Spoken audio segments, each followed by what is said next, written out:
¿Cómo están? Bienvenidos a una nueva edición de nuestro programa En Palabras Simples desde el Palacio de los Tribunales de Justicia. El tema que ahondaremos el día de hoy son los derechos de las madres trabajadoras. Pero antes, los invito a ver el siguiente material que hemos preparado para ustedes. En la actualidad hay distintas normas que evidencian los avances que ha tenido la protección a la maternidad de nuestro país, por ejemplo, con diversos derechos irrenunciables. Uno de ellos es el Código del Trabajo que regula, entre otros, el descanso maternal y los permisos por enfermedad de la hija o hijo. A lo anterior se suman convenios internacionales que refuerzan la no discriminación laboral. Y justamente para ahondar en este tema nos encontramos con el magistrado Eduardo Ramírez, juez del primer Juzgado de Letras del Trabajo de Santiago. Magistrado, muchas gracias por acompañarnos en esta nueva edición de En Palabras Simples. Muchas gracias por la invitación. Magistrado, ¿cuáles son los diversos derechos irrenunciables que contempla nuestro ordenamiento jurídico respecto a las mujeres que están embarazadas y trabajan al mismo tiempo? El Código del Trabajo ha ido progresivamente aumentando los derechos de las trabajadoras madres o madres trabajadoras, podríamos decir. Tenemos derechos que son, por decirlo de una manera, clásicos o históricos, como son justamente el fuero maternal, los permisos que antiguamente se llamaban de amamantamiento, pero que ahora se habla de alimentación. Y hoy día hemos ido agregando algunos que tienen que ver justamente con el teletrabajo, ciertos permisos respecto de aquellos madres y padres que tienen hijos con trastorno del espectro autista, etc. Así que podemos decir que hay una primera generación de derechos que son los clásicos y hay otros que se han ido agregando en el tiempo. ¿Pero hay un avance en esta normativa respecto a todos los derechos que contempla la maternidad, la protección a la maternidad? Por cierto, se ha ido ampliando y además se ha ido flexibilizando en el sentido de que las normas hoy día no solamente contemplan que sea la madre la que haga uso de ellos, sino que también los haga ya sea el padre o en conjunto con la madre, o que la madre ceda el ejercicio de esos derechos al padre. Y para que una mujer pueda exigir que se cumplan todos estos derechos, ¿ella tiene que comunicar inmediatamente a su empleador que está embarazada o cómo es el mecanismo para que finalmente esto se le pueda otorgar? A ver, hay que distinguir ahí distintos derechos y la forma de ejercicio. Lo primero que hay que decir es que ninguna mujer que ha de ser contratada o que está en un proceso de contratación puede ser obligada a informar respecto de su estado de embarazo. Incluso no está obligada a informar que quiere tener una familia en el futuro. Son preguntas que están prohibidas en ese sentido por la legislación laboral.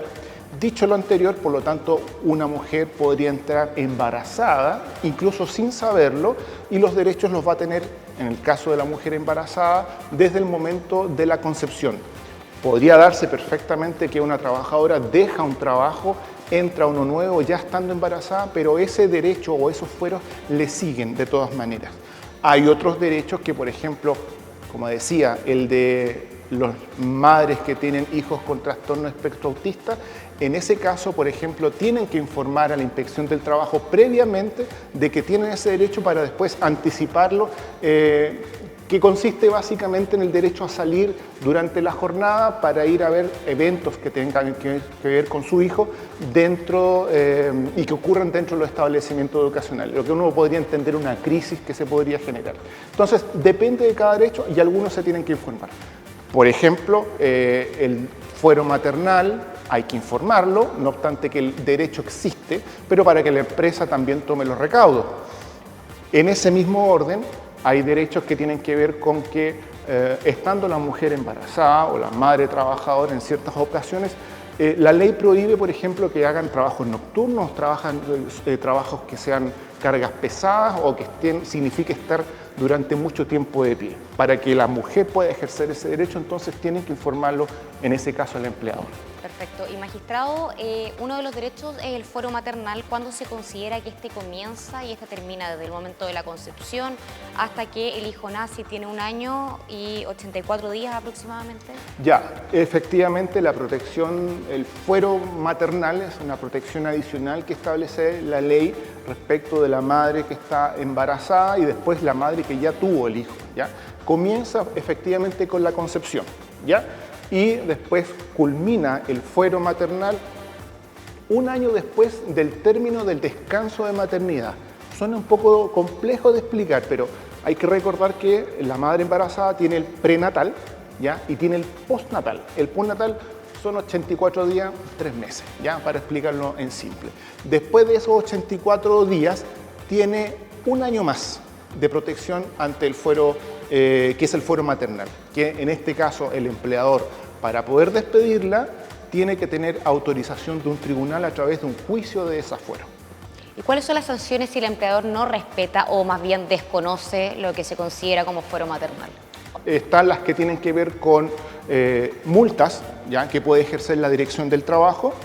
Y en un contexto judicial, si por ejemplo se despidió a una madre que estaba embarazada o a una que estaba con fuero maternal, la empresa va a tener que reincorporarla en un juicio, por supuesto, ¿ya?, y con el pago de las remuneraciones que corresponden al tiempo intermedio. Aunque ella no haya estado trabajando... Exacto, porque ella fue injustamente sacada del puesto y técnicamente estaba disponible para el trabajo del empleador. También, magistrado, preguntarle temas de procedimientos.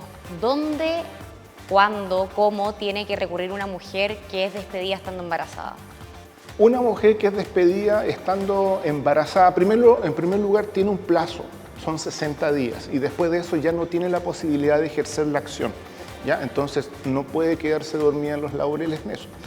¿Ya? Dicho lo anterior, lo primero es intentar la reincorporación administrativa ante la inspección del trabajo. Eso debería ser rápido, ¿ya? Y si esta no prospera, entonces ahí tiene que ejercer una acción de nulidad del despido, ¿ya?, en un procedimiento monitorio para efectos de que se produzca su reincorporación y así pedirlo también en la primera resolución como medida cautelar, ¿ya? Sin perjuicio de ello, también existen posibilidades de que se ejerzan o se discutan, si es que se considera que aquí hay un cariz discriminatorio, por ejemplo, acciones de tutela por vulneración de derechos fundamentales, justamente por haber sido considerada la situación como madre o madre, en este caso embarazada o trabajadora, madre trabajadora, ¿ya?, como un factor de discriminación. Magistrado, ¿qué ocurre si una mujer es despedida y posteriormente se entera que está embarazada, al momento en que ella es desvinculada de su empresa? El artículo 174 del Código del Trabajo justamente se pone en la situación de que la mujer, en este caso trabajadora, no esté enterada y que el empleador tampoco lo esté respecto de la existencia de este embarazo. Entonces, es ahí donde se produce la acción de nulidad por reincorporación, ¿ya? Así que no hay afectación. Puede hacerlo incluso habiendo firmado un finiquito, porque se entiende que ese documento es nulo ante el desconocimiento respecto de este hecho. Perfecto, y ya llegando casi al final de nuestro programa en Palabras Simples, magistrado, también preguntarle, me imagino que una mujer que está embarazada y es desvinculada y el empleador tiene motivos, lo puede hacer, no necesariamente llegando a un tribunal. Ah, por supuesto. A ver, cuando una mujer está ejerciendo, está trabajando, ¿ya?, sigue estando sujeta a las reglas y a la disciplina del empleador. Y por lo tanto, si no las cumple, eventualmente, por ejemplo, roba, por decirlo algo, entonces el empleador se encuentra bajo la posibilidad de proceder a pedir el despido o que se le autorice el despido por la causal de falta de probidad o de incumplimiento grave, ¿ya? También en el caso del despido por el vencimiento del plazo. La contraté, por ejemplo, ahora que viene la Navidad, la contraté para un trabajo de Navidad y tengo que pedir la autorización para el vencimiento del plazo, ¿ya? Eso lo puede hacer el empleador siempre y ahí sí se requiere el despido.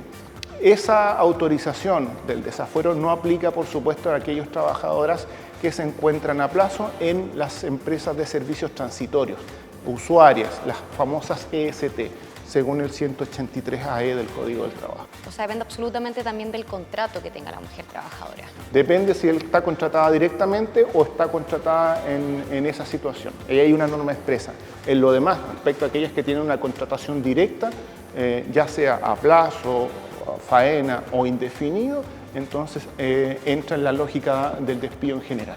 Bueno, y ustedes escuchaban entonces esta entrevista íntegra con el magistrado Eduardo Ramírez, juez del primer juzgado de letras del trabajo de Santiago. Magistrado, muchas gracias por estar con nosotros en esta nueva edición de En Palabras Simples. Muchas gracias por la invitación.